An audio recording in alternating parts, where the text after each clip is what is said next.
Hello guys, in this video I'm going to show you how to change the country in the Bimba Lola application.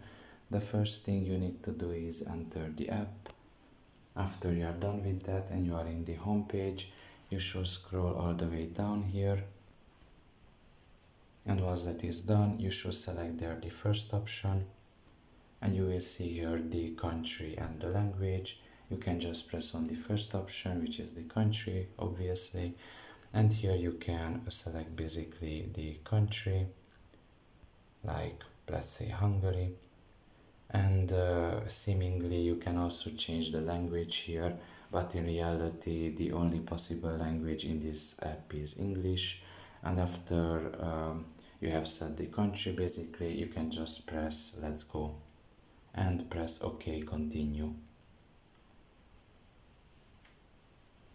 And now after waiting a little bit, the country will be just changed.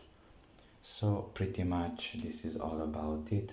I hope this video was helpful to you. Thank you for listening and see you next time. Bye bye.